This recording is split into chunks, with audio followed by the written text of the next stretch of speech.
Chosen one, why did your breakthrough stop exactly 3 feet from the finish line? Why did the money dry up the moment you finally trusted God with everything? Why does it feel like heaven itself pressed pause right when you needed acceleration most? Chosen one, listen to me closely. What I'm about to tell you isn't theology, it's a warning from the throne room.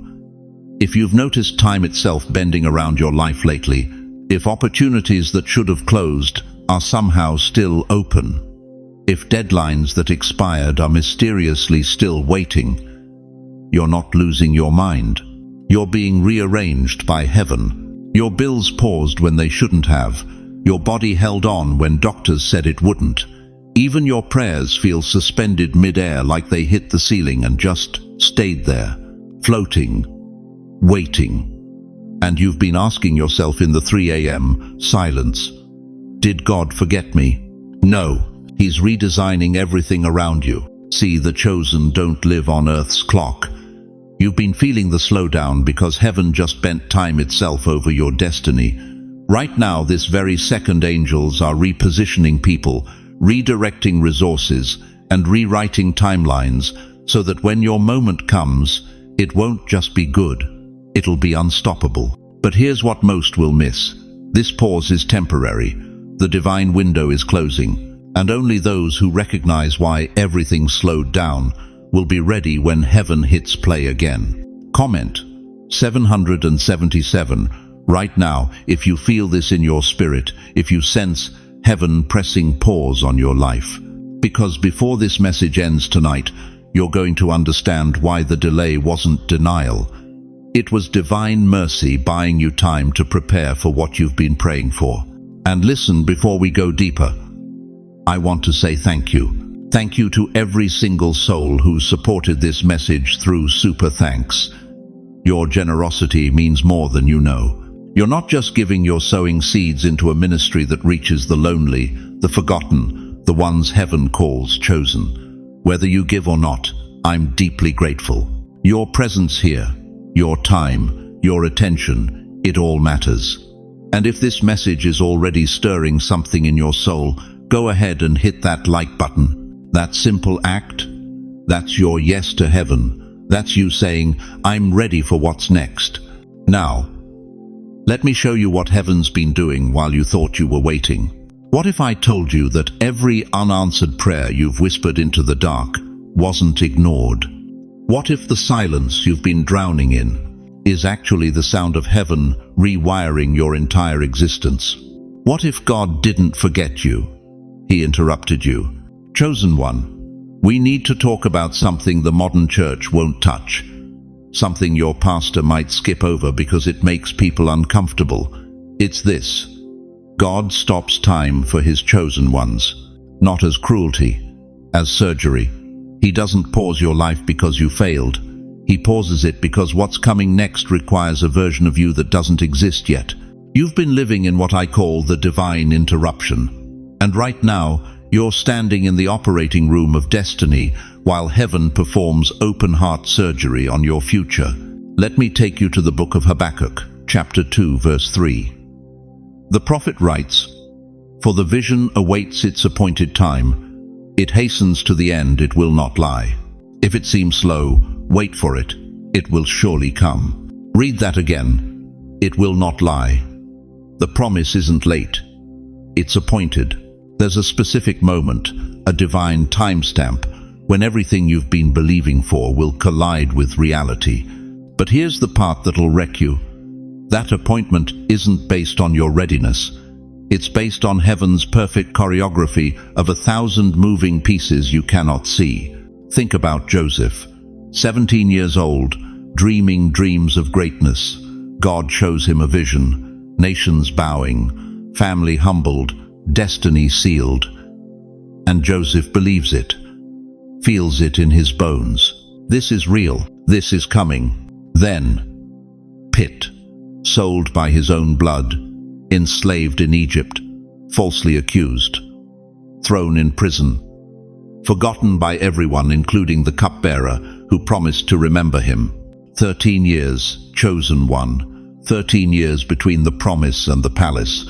13 years of wondering, did I hear God wrong? Was the dream just pride?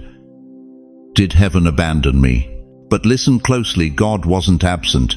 He was rearranging Egypt. While Joseph sat in that cell, heaven was toppling empires, orchestrating famines, positioning Pharaoh, moving chess pieces across nations, so that when Joseph's moment came, it wouldn't just be good, it would be undeniable. One conversation with Pharaoh, and Joseph went from prisoner to prime minister in 24 hours. You see what happened? The delay wasn't denial, it was divine setup. Now let me ask you something that's going to hit different at 2 a.m. when you can't sleep. What if every closed door you've been crying over was God protecting you from a trap? What if that job you didn't get was because the company's about to collapse? What if that relationship that fell apart was because that person would have destroyed the calling on your life? What if your body breaking down is forcing you to finally stop running and let God heal what you've been hiding for 30 years? Type "I trust" the pause right now if this is landing in your spirit. Because what I'm about to say next is going to change how you see every delay you've ever experienced. You are not a finished product. You're a film still in editing, and heaven pressed pause, not delete. There's a difference, beloved. Delete means it's over. Pause means God's adjusting the lighting, fixing the sound, re-scripting the dialogue so that when the world finally sees you, they won't just applaud, they'll fall to their knees and say, "That could only be God." But here's where most people miss it. They think the pause is passive, like you're supposed to just sit there and wait. No. This interruption is active. Heaven stopped your momentum because you were running in the wrong direction. You were chasing things that looked like blessings, but were actually distractions dressed in opportunity's clothing. God had to interrupt you before you succeeded at the wrong thing. Let me make this plain. The American dream will tell you to hustle harder, move faster, never stop grinding. But the chosen operate on a different frequency. We live by divine clockwork, not Wall Street timelines. And divine clockwork doesn't tick, it transforms. Every second of delay is doing something inside you that speed could never accomplish. You want to know what heaven's doing during the pause? Let me break it down. First, God is removing people. That friend who disappeared, that family member who turned cold, that mentor who walked away. They weren't assigned to your next chapter. Their season ended, and heaven escorted them out before they poisoned what's coming. Second, God is reorganizing resources. Money that dried up isn't gone, it's being redirected. Opportunities that closed aren't dead, they're being upgraded. That promotion you didn't get, there's a better one being prepared, but the timing has to be perfect because it comes with a test you're not ready for yet. Third, and this is the one that'll wreck you, God is rewiring your mind. The old you can't carry the new anointing. The version of you that begged for scraps can't steward abundance. The part of you that needed validation from people can't handle the isolation that comes with elevation. So heaven pressed pause to rebuild your foundation from the ground up. This is Jacob's limp. This is Paul's thorn. This is Job's ash heap. The interruption isn't punishment, it's preparation for power. And here's the urgency you need to feel in your gut right now. This pause is temporary. The divine window doesn't stay open forever. When heaven says now, everything accelerates at supernatural speed. But if you're not ready, if you wasted the pause, sleeping, complaining, or running back to what God delivered you from, you'll miss it. So I'm asking you point blank, what are you doing with the interruption? Are you letting bitterness build, or are you letting brokenness heal? Are you rehearsing old wounds, or are you surrendering to the new thing God's forming? Because, chosen one, the clock is ticking, not against you, for you, and the moment you've been praying for is closer than you think. But the question heaven's asking right now is this: when I press play again, will you be ready? You know what terrifies most people about getting older? It's not the wrinkles. It's not even the aches in your knees when the weather changes. It's the speed. Everything moves faster while you feel slower. Your grandchildren swipe through their phones at lightning speed. The world races past your window. Technology updates before you've learned the last version. And somewhere deep inside you start to wonder, did I miss my moment? Did life pass me by? But what if I told you that the slowness you're experiencing isn't your limitation, it's heaven's invitation? See, the world worships speed, faster internet, quicker results, instant everything. But God moves like a master conductor who knows exactly when to slow the tempo so every instrument can find its note. And right now, chosen one, heaven is slowing your life down not because you're falling behind, but because the violins of your destiny are being tuned for a symphony the world isn't ready to hear yet. You've been conditioned to believe that slow equals stuck, that pause equals failure, that if you're not moving at the speed of everyone else, you're losing. But let me ask you something that might shake everything you thought you knew. What if the reason heaven slowed you down is because you were moving too fast in the wrong direction? Think about it. How many times did you rush into something only to regret it later? How many relationships did you force that crumbled under pressure? How many decisions did you make in haste that cost you years of peace? The world tells you to hurry, but God whispers, "Be still and know that I am God." Psalm 46:10. 4 words that could save your entire destiny: be still and know. Mary, the mother of Jesus, understood something most people miss. When the angels appeared, when shepherds told impossible stories, when wise men brought gold to a baby in a barn, the Bible says she didn't post about it. She didn't rush to tell everyone. Luke 2:19 says she pondered these things in her heart. She slowed down. She treasured. She held the mystery close and let God reveal it in His timing. That's wisdom, beloved. Real wisdom doesn't rush. It ponders, it waits, it listens for the still, small voice while everyone else is shouting. And you've earned that wisdom. Every year you've lived, every storm you've survived, every loss that nearly broke you, it all taught you something the young don't know yet. That speed isn't strength. Endurance is. Patience is.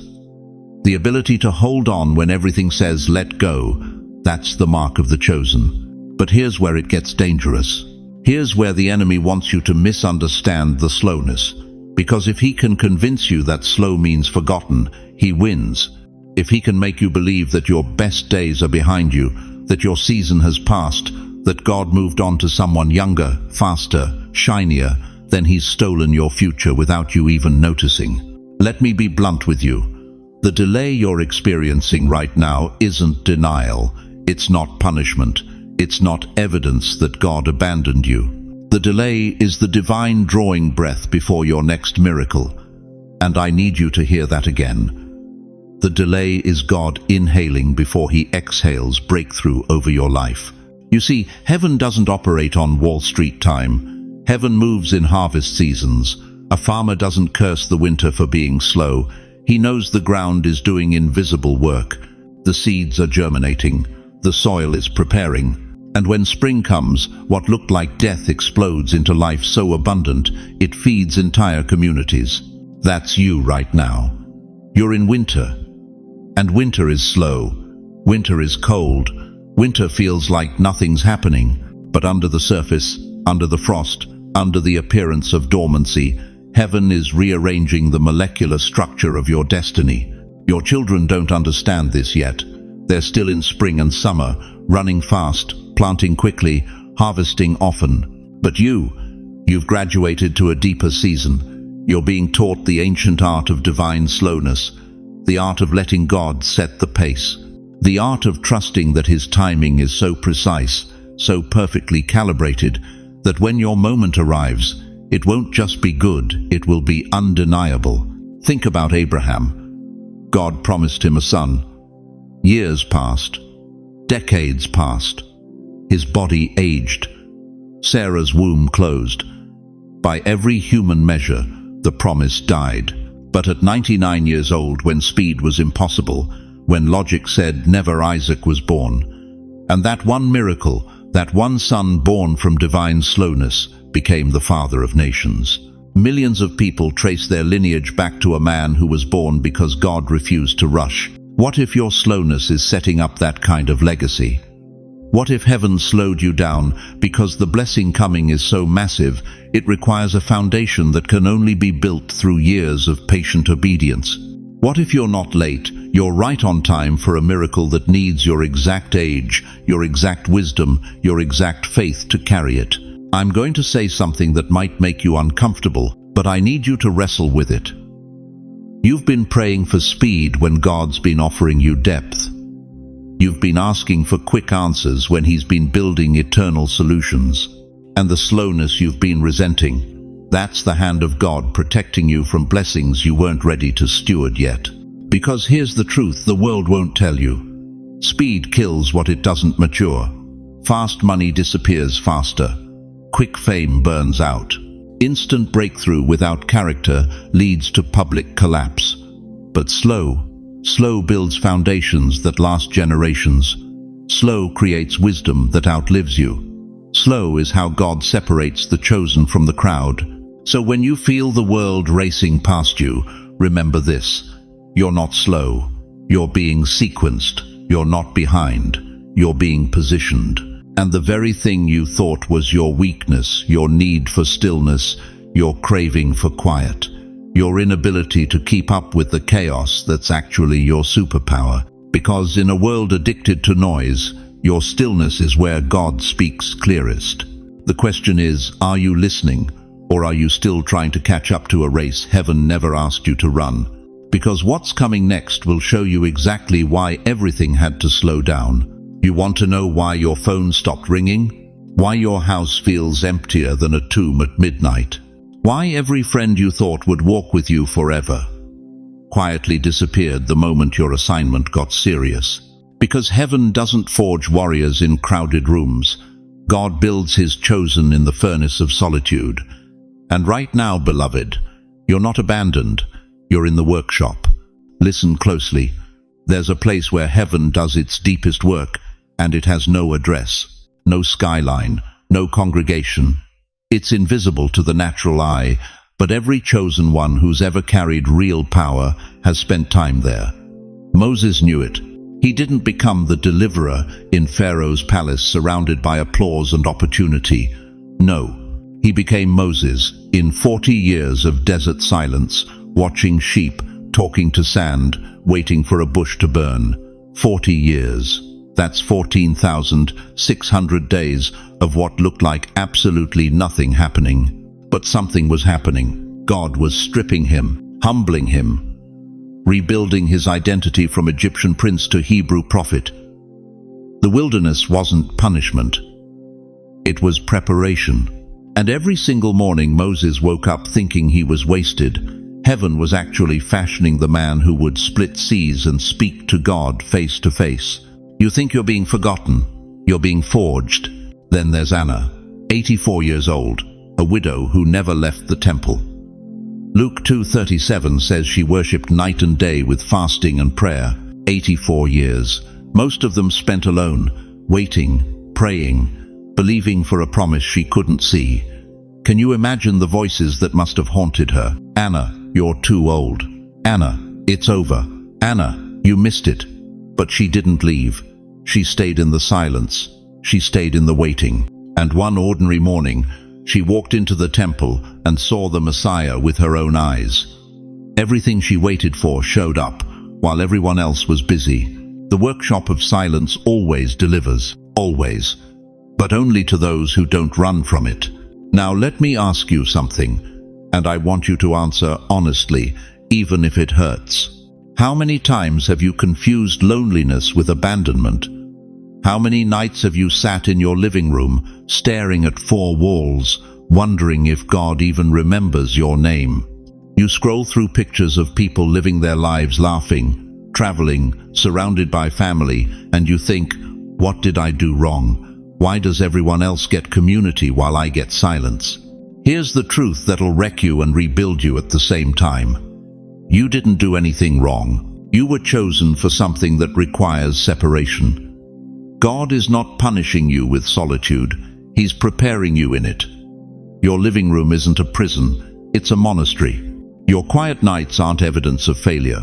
They're seminary. Heaven is teaching you things in the silence that can't be learned in the noise. You want to know what God is really doing? He's separating you from every voice that would drown out His. He's pulling you away from every influence that would dilute your anointing. The people who left, they couldn't go where you're going. The opportunities that closed, they would have derailed your destiny. The loneliness you feel isn't rejection, it's divine isolation. God quarantines His chosen before He unleashes them, and I know it hurts. I know some of you are sitting there right now with tears in your eyes because the silence has been so loud it's deafening. You've prayed prayers that feel like they bounced off the ceiling. You've cried tears that no one saw. You've whispered, "God, are you even there?" into the dark, and the dark didn't answer. But listen to me. Silence is not absence. Silence is the sound of heaven's hammer, shaping you into something the world has never seen. Every blow that broke you was breaking off what didn't belong. Every loss that emptied you was making room for what's coming. The workshop of silence has no noise, only the sacred sound of becoming. Elijah knew this. After calling down fire from heaven, after slaughtering 450 prophets of Baal, after the greatest spiritual victory of his life, where did God send him? To a cave, alone, depressed, suicidal. And God didn't show up in the earthquake or the fire or the wind. 1 Kings 19:12 says God came in a still small voice. The whisper, the silence, because that's where the real encounter happens. Not on the mountain of miracles, in the cave of solitude. So let me tell you what's really going on.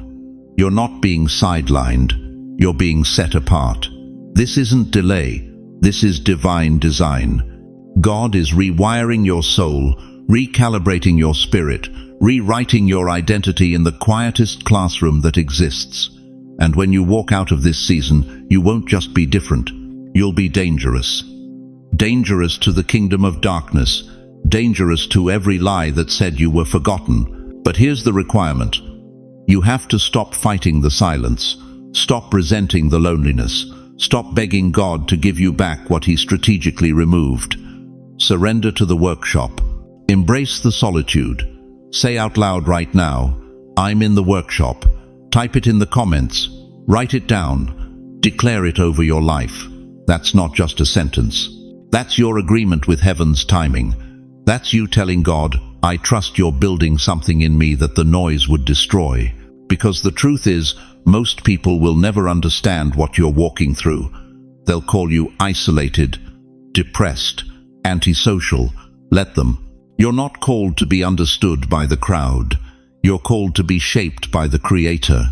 And when this season is over, when heaven finally swings open the doors you've been praying about, you won't walk through them as who you were. You'll walk through them as who you've become. Moses didn't just leave the desert. He left it carrying the presence of God so heavy his face glowed. Anna didn't just see the Messiah, she prophesied over him. The workshop always produces more than it promised. So the question isn't, when will this end? The question is, what is heaven building in me right now that I can't afford to miss? Because, beloved, when the silence breaks, and it will break, you're going to realize something that'll drop you to your knees. The whole time you thought you were waiting on God, He was waiting on you, waiting for you to surrender, waiting for you to stop running from the solitude and start learning from it, waiting for you to see that the workshop of silence wasn't a detour from your destiny. It was the path to it. Now let me tell you what's really happening while you've been sitting in that chair, wondering if God went silent. He didn't go silent. He went to work. Right now, this very moment, heaven's logistics department is rerouting your blessings like air traffic control during a storm. Planes don't just land anywhere. They circle. They wait. They're redirected to different runways because the tower sees what the pilot can't. Weather patterns, congestion, danger zones. And chosen one, You've been circling because heaven is clearing the runway for a landing so big it requires divine coordination. You think you've been stuck, but God's been moving chess pieces you didn't even know were on the board. That person who ghosted you last year, they were removed because they would have sabotaged your next season. That job you didn't get, it would have trapped you in a tax bracket too small for what's coming. That diagnosis that terrified you, it slowed you down just enough to miss the accident that was scheduled for your life 3 months later. You hear me? You weren't rejected. You were redirected. And here's where it gets supernatural. Romans 8:28 says, "All things work together for good, to them that love God, to them who are called according to his purpose." Not some things. All things. Even the betrayals. Even the bankruptcies. Even the loneliness that made you question if you'd ever feel whole again. Heaven's been flipping over puzzle pieces you thought were useless, turning them face up one by one, and suddenly the picture makes sense. But most people will never see it. You know why? Because they quit during the rearrangement. They see the pause and call it punishment. They see the delay and call it denial. They see the closed door and assume God changed his mind.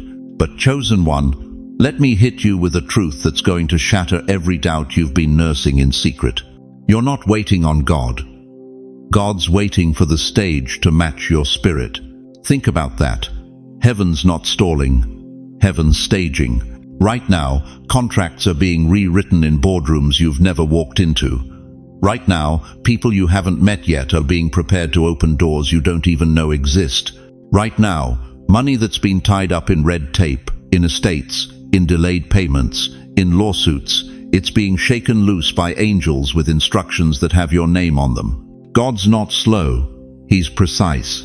And here's the controversy nobody wants to preach. Sometimes God has to let things fall apart so he can rebuild them the right way. That marriage that crumbled, maybe it was built on a foundation too weak for the weight of your calling. That church that rejected you, maybe their ceiling was too low for the anointing God's placing on your head. That friend group that dissolved, maybe they were anchors when God needed you to fly. The rearrangement isn't gentle, it's surgical. Heaven doesn't ask permission to remove what's blocking your destiny, it just moves. And if you've been feeling the sting of loss, isolation, or failure lately, it's not because you're cursed, it's because you're being cleared. Cleared of dead weight, cleared of distractions, cleared of relationships that were draining the very energy you'll need when the doors swing open. But here's the test most people fail. Will you trust the rearrangement when you can't see the result yet? Will you worship while the pieces are still scattered? Will you praise while the picture's still incomplete? Because that's where the chosen separate from the crowd. Anybody can praise when it makes sense. But it takes a chosen one to say thank you in the middle of the mess, knowing heaven's got a plan you can't see yet. And I'll tell you this, the longer the rearrangement, the bigger the arrival. You've been in this holding pattern for a reason. Not because you're forgotten, but because what's coming is so large, so sudden, so undeniable, that everything in your life had to be reinforced first. Your faith, your foundation, your focus. So here's my question for you. What if the pause was never about punishment, but about protection? What if God slowed everything down because the blessing was coming too fast, and you weren't ready to sustain it yet? What if the rearrangement was the greatest mercy heaven could give you? Now let's talk about something the modern church won't tell you, something that'll make you uncomfortable, but it's the truth that'll set you free. God didn't slow down your life to pamper you. He slowed it down to purify you. You want to know why everything that could go wrong went wrong? Why the diagnosis came? Why the marriage ended? Why the money vanished? Why your children stopped calling?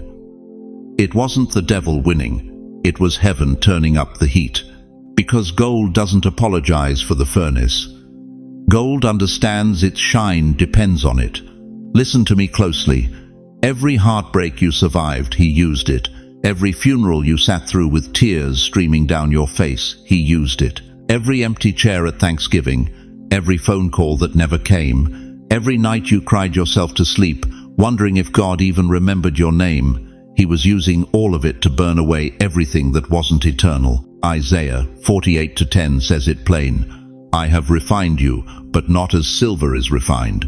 Rather, I have refined you in the furnace of suffering, not as silver. Do you hear that? Silver gets refined once, but you've been through fire after fire after fire, and you're still here. That's not luck, chosen one. That's proof. The refiner's fire has one purpose: to expose what's fake and preserve what's real. And if you've walked through hell and still have faith, you're not damaged goods, you're purified gold. You're weapon-grade faith. You're the kind of believer heaven saves for the final hour. But here's where it gets intense. Most people waste the fire. They go through the pain, they survive the loss, but they come out bitter instead of better. They let the heat harden their hearts instead of refining their spirits. And when heaven finally opens the door they've been praying for, they're too wounded to walk through it. Don't be that person. The reason God slowed everything down is because he saw the fire wasn't finished yet. He saw remnants of pride still clinging to your soul. He saw unforgiveness wrapped around your heart like chains. He saw fear disguised as wisdom. And in his mercy, his fierce, relentless mercy, he said, "Not yet. They're not ready. Turn up the heat." You thought the delay was rejection. It was protection. Because if you'd gotten what you prayed for before the refining was complete, it would have destroyed you. Let me ask you something, and I need you to be honest with yourself right now. Have you been blaming God for the fire? Have you been angry at him for the waiting, for the stripping away, for the loneliness that felt like abandonment? Because if you have, I need you to understand something that'll change everything. He wasn't punishing you.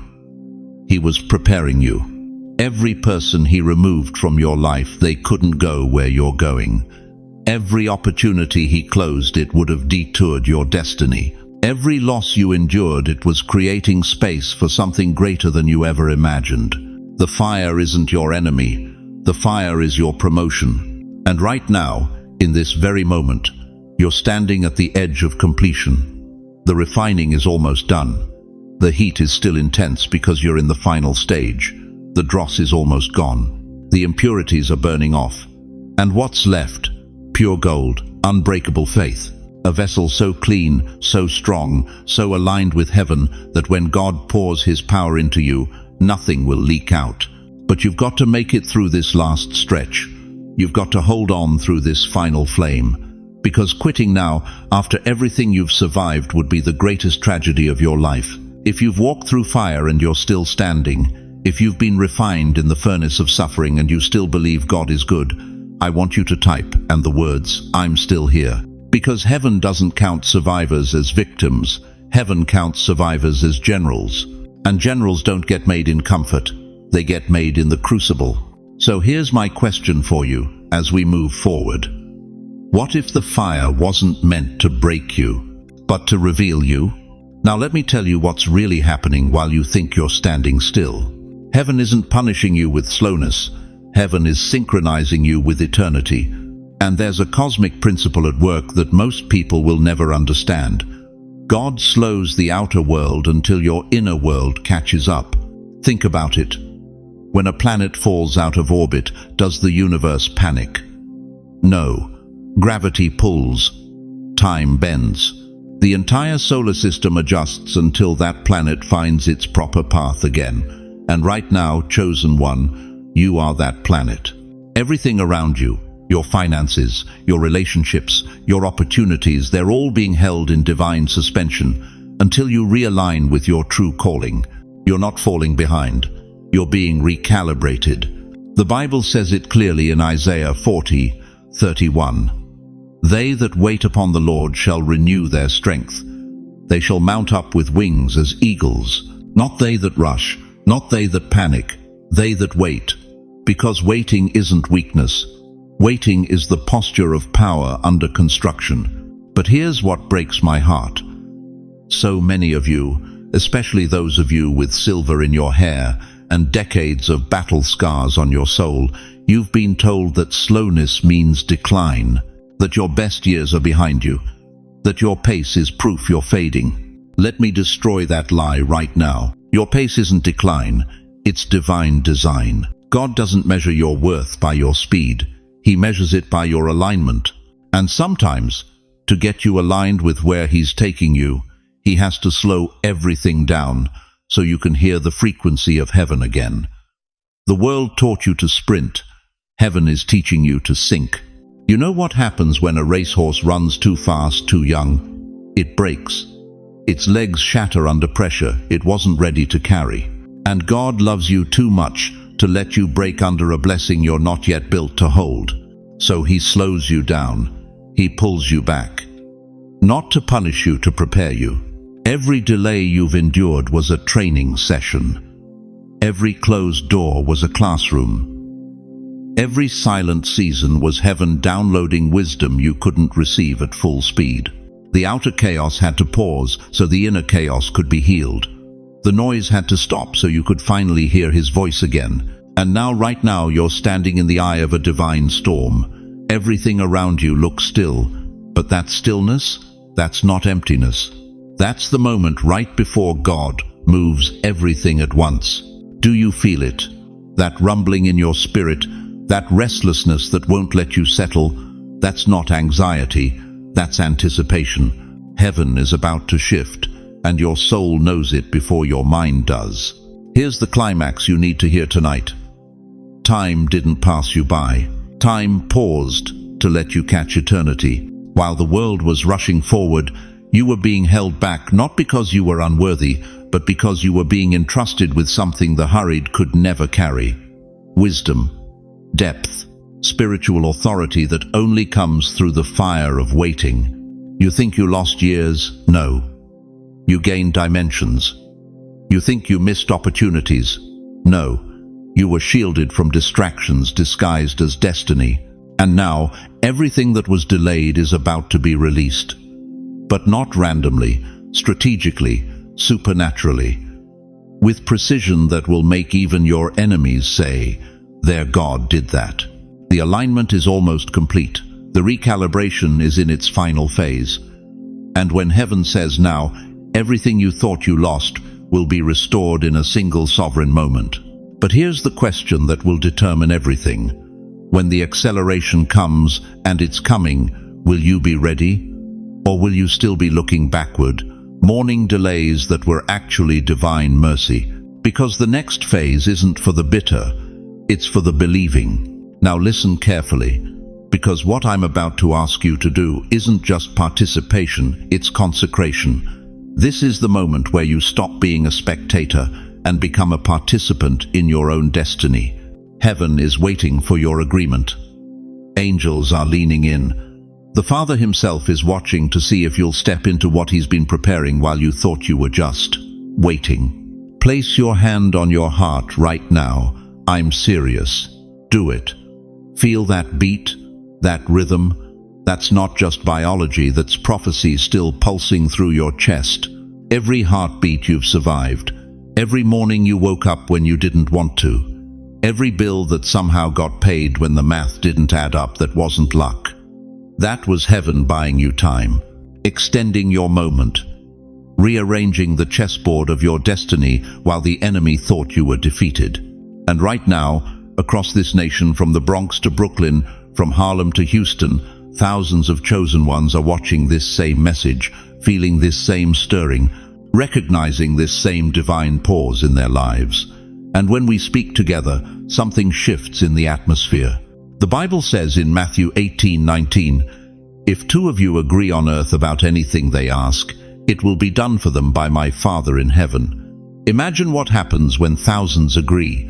So say this with me, out loud. Don't just think it, declare it. Let your own ears hear your faith. I was not delayed. I was developed. Say it again, louder this time. I was not delayed. I was developed. One more time. Like you believe it. I am not behind. I am being aligned. I am the reason time was extended. Heaven is waiting on my yes.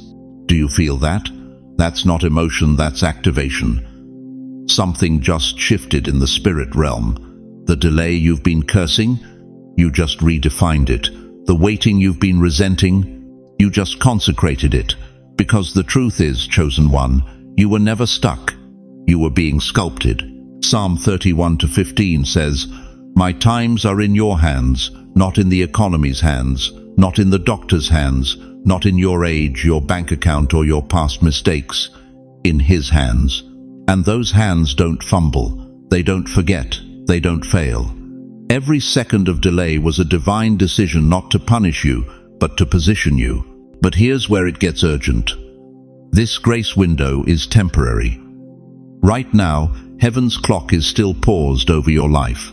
Doors that should have closed are still cracked open. Opportunities that expired are mysteriously still available, but the extension won't last forever. Ecclesiastes 3:1 warns us, "There is a time for everything, and a season for every activity under the heavens." Seasons shift, windows close. And when this one does, when heaven says, "Now everything will accelerate so fast, you won't have time to prepare. You have to be ready now." So I'm asking you, what are you going to do with this extended time? Will you waste it scrolling, complaining, rehearsing old wounds?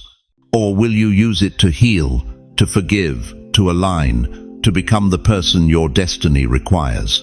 This is your commissioning moment, right here, right now.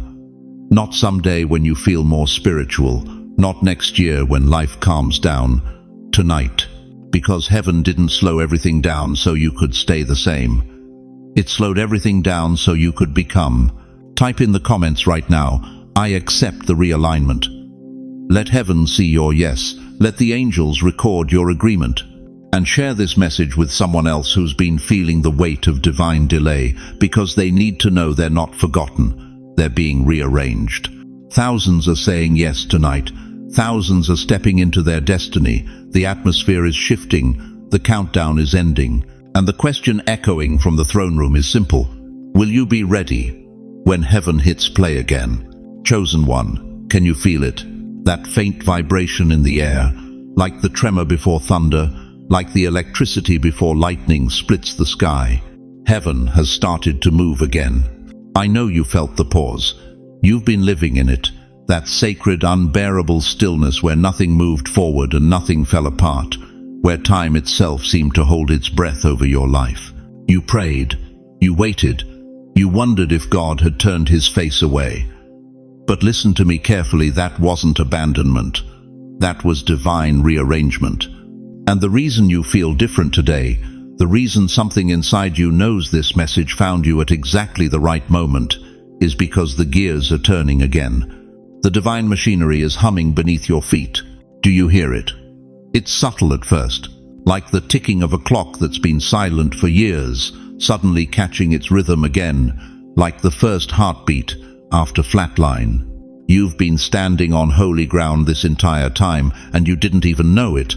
The ground beneath you wasn't dead, it was pregnant. And what heaven buried in the silence is about to break through the surface. Ezekiel stood in a valley of dry bones. Death everywhere, no hope in sight. And God asked him the question that still echoes through time. "Son of man, can these bones live?" Ezekiel didn't know. How could he? It looked impossible. But then God spoke a word, and the bones started rattling. Sinew formed, flesh wrapped around structure, breath filled what was dead. That's you right now. You are standing in your valley, surrounded by dreams that died, promises that dried up, relationships that turned to dust. And you've been asking God the same question. Ezekiel couldn't answer. Can this still live? And heaven is answering you today, not with theory, not with empty comfort, but with the sound of bones rattling back together in your spirit.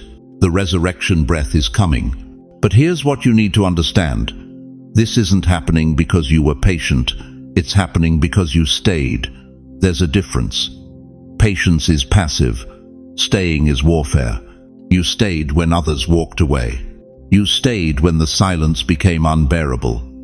You stayed when your faith had nothing to stand on but the memory of God's voice. And heaven rewards those who stay. If you can feel that stirring in your spirit right now, If something deep inside you just woke up while hearing these words, type, "It's moving" in the comments. Because heaven moves for those who stay awake in the dark. Now let me tell you what's been happening while you thought nothing was happening. While you were in the pause, heaven was in motion. Angels were repositioning, enemies were being removed, doors you didn't even know existed were being unlocked. The delay wasn't God ignoring your prayers. It was God answering them in a way so big that it required rearranging everything around you first. You weren't ready for what you asked for. Not yet. The blessing you prayed for would have crushed the old version of you. So God pressed pause, not to punish you, but to prepare you. He stretched time itself so you could grow strong enough to carry what's coming. And now, the waiting is almost over. You feel it, don't you? That strange urgency rising in your chest, that restlessness. That's not anxiety, chosen one. That's anticipation. Your spirit recognizes what your mind hasn't caught up to yet. The shift is here, the clock is ticking again, the gears are turning, and everything heaven held back is about to be released at once. But there's something you need to know before the flood comes. Something crucial, something that will determine whether you rise with the tide or get swept away by it. Because acceleration without preparation is destruction. And what I'm about to show you next will save you from the one mistake that causes most chosen ones to lose everything right at the moment of breakthrough. Are you ready to hear it? You want to know what heaven sounds like when it moves. It's not harps, it's not hymns. It's the sound of doors slamming shut behind you while doors you never saw before suddenly crack open. It's the sound of friendships evaporating overnight, jobs vanishing, plans collapsing. And you standing there in the wreckage asking, "God, what are you doing to my life?" Let me tell you what he's doing. He's rearranging everything. Right now, in the unseen realm, angels are moving like architects over the blueprint of your destiny. They're erasing old lines, redrawing boundaries, relocating people who were never meant to go where you're going. And I know it feels violent. I know it feels like loss. But what you're calling tragedy, heaven is calling preparation. Look at Joseph. 17 years old, dreaming of thrones. And what does God do? Throws him in a pit, sells him into slavery, lands him in prison for a crime he didn't commit. You think that was random? No, that was divine rearrangement. Every betrayal was a relocation. Every prison was a positioning. God was moving Joseph through Egypt's system like a chess piece, placing him exactly where Pharaoh would find him when the famine came. Joseph didn't lose his brothers. Heaven removed them. He didn't lose his freedom. Heaven relocated him. And when Pharaoh's dream needed an interpreter, Joseph wasn't in Canaan praying for a breakthrough. He was already in position, dressed in prison rags, within 100 feet of the throne. Chosen one. Do you see it now? What you lost wasn't stolen. It was relocated by divine order. That job that fired you wasn't rejection. It was extraction. That relationship that ended wasn't abandonment. It was heaven clearing the seat for someone who can handle where you're about to go. That church that hurt you, that friend who betrayed you, that opportunity that slipped through your fingers, none of it was wasted. It was rearranged. Because here's the truth they don't tell you in Sunday school. When God rearranges your life, he first removes what can't survive the new altitude. You cannot carry low-frequency people into high-frequency assignments. You cannot bring small-minded companions into kingdom-sized callings. Heaven is editing your circle not to punish you, but to protect your future. The loneliness you feel right now? That's not emptiness. That's space being created for what's coming. And I need you to stop mourning what left. Stop replaying the betrayals. Stop analyzing the rejections. Because while you've been grieving, heaven has been realigning. While you've been crying, angels have been redeploying resources in your direction. While you've been waiting, God has been rearranging the entire chessboard of your life so that your next move will be checkmate.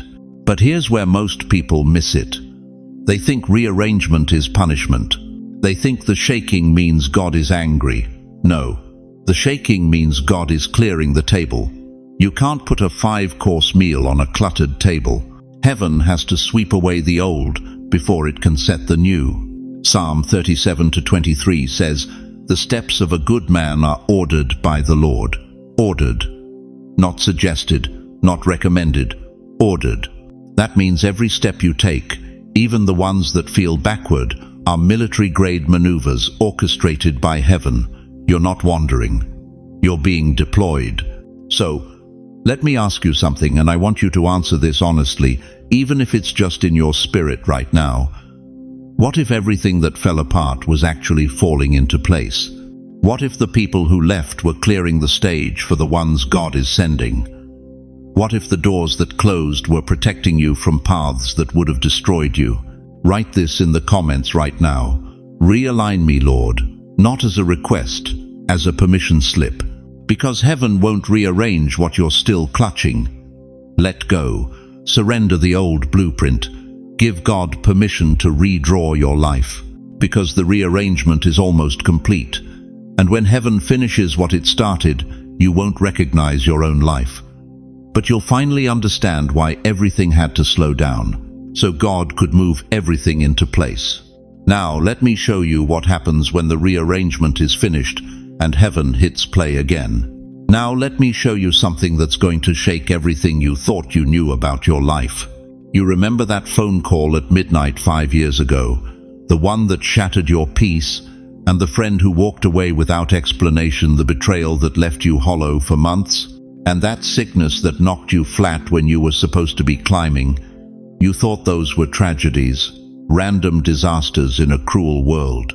But what if I told you they were coordinates? What if heaven was plotting points on a divine grid you couldn't see, and every heartbreak, every delay, every closed door was a calculation, not a mistake, a measurement? Listen to what Paul wrote under the inspiration of the Holy Spirit in Romans 8:28. "And we know that all things work together for good, to them that love God, to them who are the called according to his purpose." Not some things, all things. That word "work together." In the original Greek it means to weave, like threads, like a cosmic tapestry being stitched by invisible hands. Your delays weren't random, chosen one. They were data points. Heaven was calculating precision. Think about it. That job you didn't get in 2019, what if you'd gotten it? You would have moved to another state. You never would have been at that specific grocery store on that specific Tuesday when you ran into the person who later became your lifeline. The rejection wasn't cruelty. It was redirection. And that loss you suffered 3 winters ago, the one that still makes your chest tight when you think about it. What if that very grief cracked you open just enough to finally hear God's whisper? The pain you thought would destroy you actually refined you. It burned away the parts of you that couldn't carry what's coming next. You see, the chosen don't experience life linearly. You live in layers, in dimensions. What looks like chaos from ground level is perfect order from heaven's view. Every thread, every seemingly disconnected moment is weaving together right now into a pattern so stunning that when you finally see it, you'll fall to your knees. But here's what most people miss, and this is critical. The pain wasn't just happening to you, it was happening through you. For generations yet unborn, your grandmother prayed prayers 70 years ago that are being answered in your life right now. And the tears you've cried in secret, those prayers are coding the DNA of children not even conceived yet. You think this is just about you getting your breakthrough? No. Heaven is using your obedience, your endurance, through the slowdown to rewrite entire bloodlines. Every test you passed in silence is a generational curse you broke. Every time you chose faith when it made no sense, you carved a path through the wilderness that your great-grandchildren will walk on smooth ground. You're not just living your story, you're authoring theirs. Right now, in this exact moment, threads from 1987 are connecting to threads from last Tuesday. The moment your father spoke that careless word over you as a child is colliding with the moment you forgave him last year. The shame you carried for decades is being transformed into the very anointing that will heal thousands. Heaven is pulling it all together. Can you feel it? That electric hum in the atmosphere around your life? That's not anxiety, that's convergence. Everything is synchronizing. The people, the resources, the opportunities, the healing, the vindication, it's all moving into position like stars, aligning for the first time in 1,000 years. But you need to understand something that'll change how you see the next 6 months of your life. This convergence isn't automatic. It requires your agreement, your yes, your willingness to stop fighting the slowdown and start partnering with it. Because here's the question that's going to haunt you if you don't answer it tonight. What if the reason everything slowed down wasn't to stop you, but to aim you? And what if heaven's been waiting this entire time for you to finally trust the rearrangement? Now let me tell you something that's going to shake you awake. When heaven rearranges your destiny, it doesn't send a memo, it sends fire. Not the kind that warms you, the kind that burns everything that was never meant to survive the next season of your life. You've been wondering why friendships vanished overnight, why the job you loved suddenly felt like a cage, why the comfort you built for 20 years now feels like suffocation. You thought you were losing your mind. You thought you were being punished. But chosen one, you weren't being destroyed.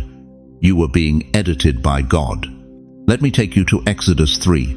Moses is 80 years old, 80 tending sheep in the wilderness, believing his best days are fossils buried in Egyptian sand. Then heaven interrupts. A bush catches fire but doesn't burn up, and from that flame, God says, "Take off your shoes. You're standing on holy ground. I'm sending you back to Egypt." Moses didn't get a vision in comfort. He got a calling in combustion. That fire didn't come to destroy the bush. It came to announce destiny. And right now, the same fire is circling your life. You feel it, don't you? That burn in your chest when you pray. That searing conviction that won't let you settle anymore. That's not anxiety. That's not age. That's divine wildfire consuming every false agreement you made with mediocrity. Fire doesn't come to destroy you. Fire comes to define you. Fire doesn't come to burn your worth. Fire comes to burn your limits. Fire doesn't come to take what's precious. Fire comes to remove what's poisonous. See, most people think loss is punishment. But what if I told you that every person who walked away, every opportunity that dissolved, every door that slammed shut, what if that was heaven's mercy? What if God loved you enough to burn the blueprints that would have kept you small? You've been mourning connections that were always meant to expire, crying over chapters that heaven already closed. But God says, stop grieving what I removed.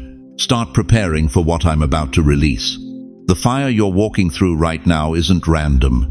It's surgical. Heaven is burning away the version of you that was too afraid to step into power. The version that needed everyone's approval. The version that played small to keep others comfortable. That version, it's ash now. And you need to let it stay there. Hebrews 12:29 says, "Our God is a consuming fire, not a distant fire, not a symbolic fire. A consuming fire." That means he gets close enough to burn what doesn't belong. And if you're feeling the heat, that's not rejection, that's divine proximity. God only refines what he plans to use.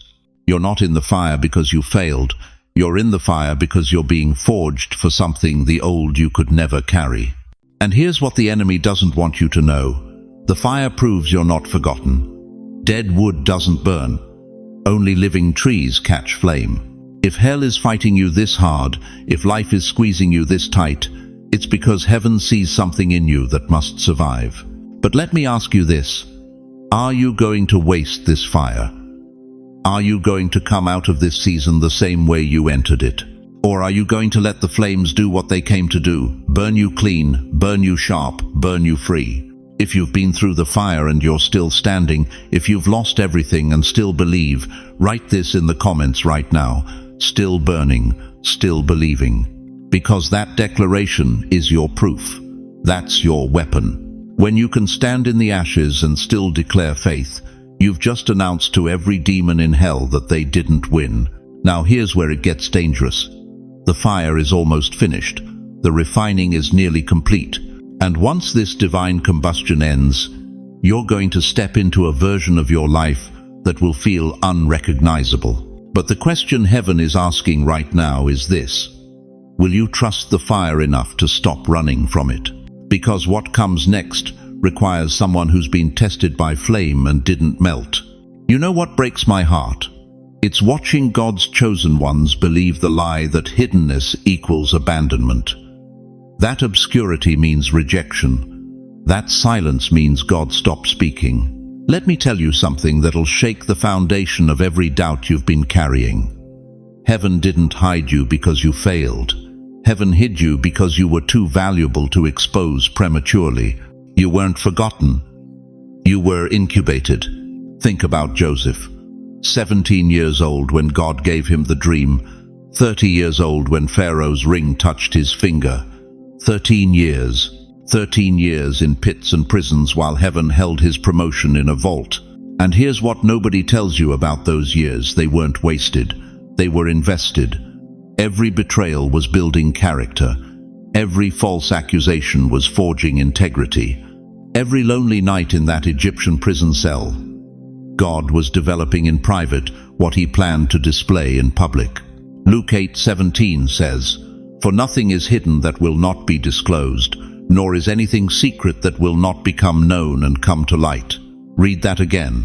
Nothing hidden that won't be disclosed. Your gifts, your calling, your breakthrough. They're not buried, they're being guarded until the appointed hour.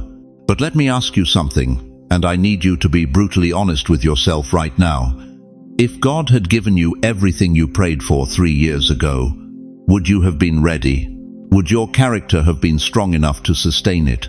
Would your spirit have been mature enough to steward it?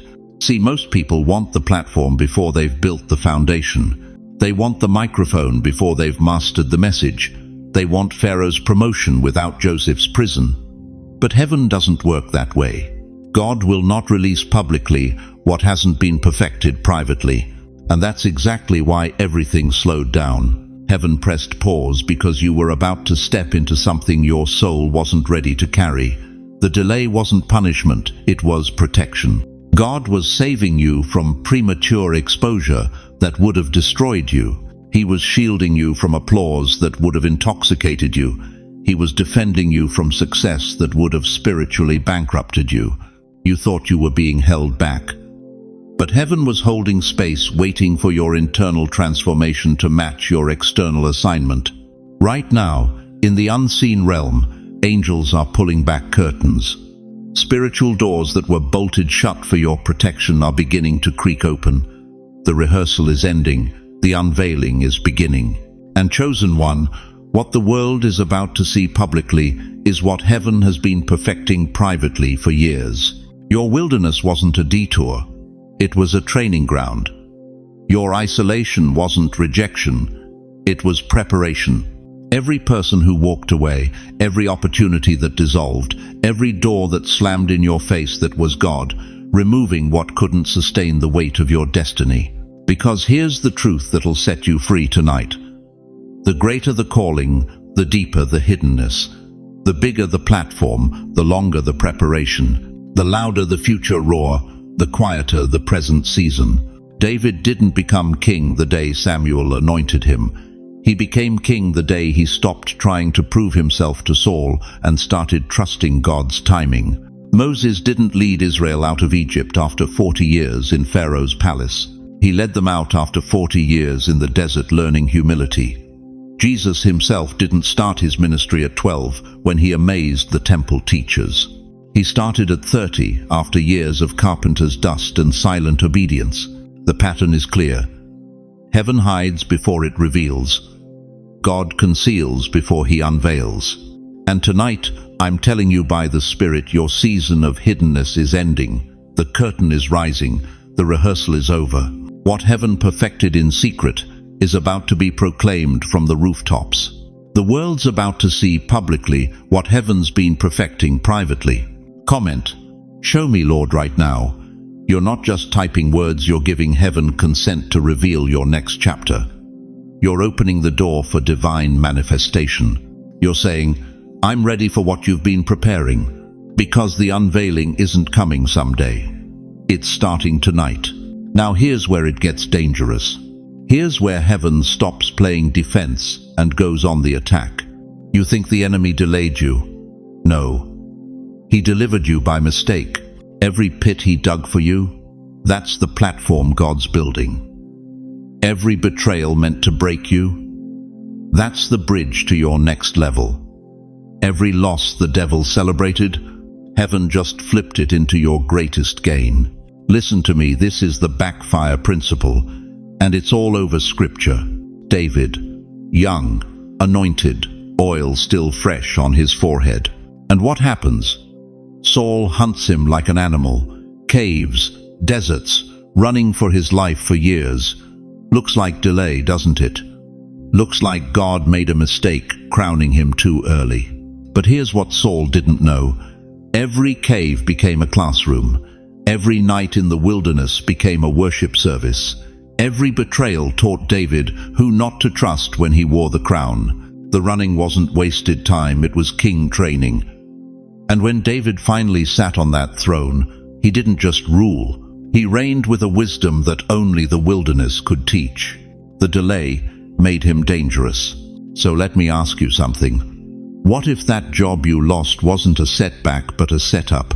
What if the door that slammed in your face was heaven's way of saying, not that one, I've got something better, but you're not ready yet?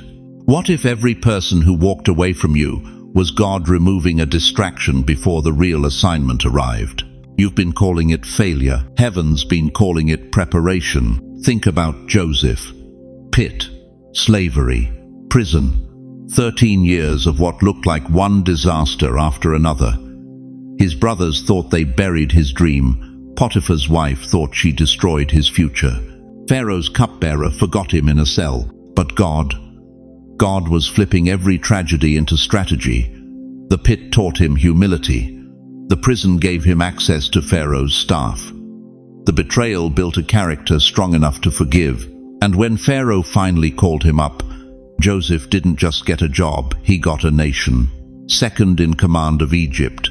The same brothers who threw him in the pit, bowing at his feet, begging for bread. Genesis 50-20. Write this down. You intended to harm me, but God intended it for good to accomplish what is now being done, the saving of many lives. You intended to harm me, but God intended it for good. That's the reversal, chosen one. That's the holy flip. What the enemy meant for evil, God's been engineering for your elevation. The pain you endured, that's your passport to places others can't go. The rejection you survived, that's your resume in the kingdom. People who've never been broken can't heal the broken. People who've never been betrayed don't recognize snakes in the grass. Your suffering wasn't random, it was strategic. Right now, right this second, heaven is taking every loss, every lie, every lonely night, and weaponizing it for your future. The ministry that's about to birth out of your life, it was conceived in the darkness. The book you're going to write, the testimony you're going to carry, the lives you're about to change, none of it happens without the hell you walked through first. The enemy didn't delay your destiny, he delivered it by mistake. And here's the part that'll make you shout, it's about to flip fast. When God reverses what hell intended, he doesn't do it slow. He does it sudden. One decree from heaven, and Pharaoh's calling Joseph out of prison. One stone from David, and Goliath's falling. One word from Jesus, and Lazarus is walking out of a tomb 4 days dead. The longer the delay, the greater the reversal. The darker the pit, the higher the platform. And baby, if you've been in the fire this long, you're about to come out gold. So I'm asking you right now, do you believe it? Do you believe heaven's about to flip what hell tried to destroy? Type "Flip it, Lord," if you feel the reversal coming, because what's about to happen next is going to blow your mind. Now let me tell you something that's going to shatter everything you thought you knew about waiting. Time is not what you think it is. See, you've been measuring your life by Earth's calendar, birthdays, anniversaries, deadlines that came and went. You look back at the last 10 years and think, I wasted it. I'm too old now. It's too late. But chosen one, what if I told you that heaven doesn't count time the way you do? What if every year the locusts ate, every decade the enemy stole, every season you spent in the wilderness? What if all of it just became redeemable currency in the kingdom? Joel 2:25 says it plain, I will restore to you the years that the swarming locust has eaten. Not the months, not the weeks, the years, plural, all of them. Every single one you thought was lost. But here's where it gets supernatural. Heaven doesn't just give you back lost time, it accelerates what's ahead. You ever see a rocket on the launch pad? They pull it back, way back, under tremendous tension. And the longer they hold it, the faster it explodes forward. That's you right now. You've been in the pullback. The delay wasn't destroying your destiny, it was loading it with explosive velocity. And right now, at this exact moment, heaven's clock just restarted in your favor. Time is a river, beloved. And it just changed direction. What was flowing against you for years is now rushing toward you with the force of divine momentum. That's why everything's starting to shift. That's why doors you gave up on are cracking open again. That's why people from your past are suddenly reappearing. Heaven is bending the timeline to make up for what was stolen. What took you 10 years to build before? It's going to happen in 10 weeks now. Not because you got faster, not because you worked harder, but because heaven just cleared every obstacle out of your lane. The competition? Gone. The blockers? Removed. The delays? Dissolved. You're about to move at a speed that defies human logic, because you're no longer running on Earth's clock, you're running on heaven's. You think I'm exaggerating? Let me remind you of Joshua, the man who needed more daylight to finish the battle, so he prayed and the sun stood still. Time itself obeyed the voice of a man in alignment with God. The earth kept spinning, but the sun didn't move for almost a full day. Science can't explain it. History can't deny it. And if heaven bent time for Joshua when he needed it most, what makes you think it won't bend for you? You're not subject to time, chosen one. Time is subject to you when you walk in divine alignment. That arthritis you feel, that's Earth's clock. But your spirit, your calling, your destiny, that runs on heaven's frequency, where age is irrelevant and delay is impossible. So right now, I need you to do something. I need you to say this out loud, right where you're sitting. My clock belongs to heaven. Say it again. My clock belongs to heaven. You're not declaring words, you're breaking a curse. You're announcing that time is no longer your master, it's your servant. And every second from this moment forward is heaven charged, destiny loaded, miracle ready. Because chosen one, the awakening isn't coming. It's already here. And the question isn't whether heaven will move for you. The question is, are you ready to move at the speed heaven's about to release? So chosen one, let me leave you with this. Everything you've been through, the delays, the disappointments, the doors that slammed shut when you thought they'd open, none of it was wasted. Heaven wasn't ignoring you. Heaven was rearranging you. Time slowed down not to punish you, but to prepare you for what's coming next. And what's coming is bigger than anything you lost. Remember this, the pause was divine mercy. The extension was divine strategy. And the breakthrough that's about to hit your life will justify every single second you spent waiting in the dark. You are not alone in this. I don't care how silent your house is right now. I don't care if your phone hasn't rung in weeks. God is still working behind the scenes of your story, and He hasn't forgotten your name. And beyond that, there's a community here, thousands of us who see you, who believe with you, who are standing in faith for you, even when you can't stand for yourself. So let me ask you this. What if the delay you've been resenting is actually the greatest gift heaven ever gave you? What if the slowdown saved your life? What if right now, in this very moment, you're standing at the edge of everything you've been praying for, and all you have to do is say yes? Before you go, I want to pray over you. Not a quick prayer, a deep one. So wherever you are right now, whether you're in your living room, your car, lying in a hospital bed, I want you to receive this. Close your eyes if you can, and let these words settle into your spirit like oil. Father, I come before you right now on behalf of every person hearing my voice. Lord, they've been through it. They've waited longer than they thought they could. They've cried tears no one else saw. They've held on when everything told them to let go.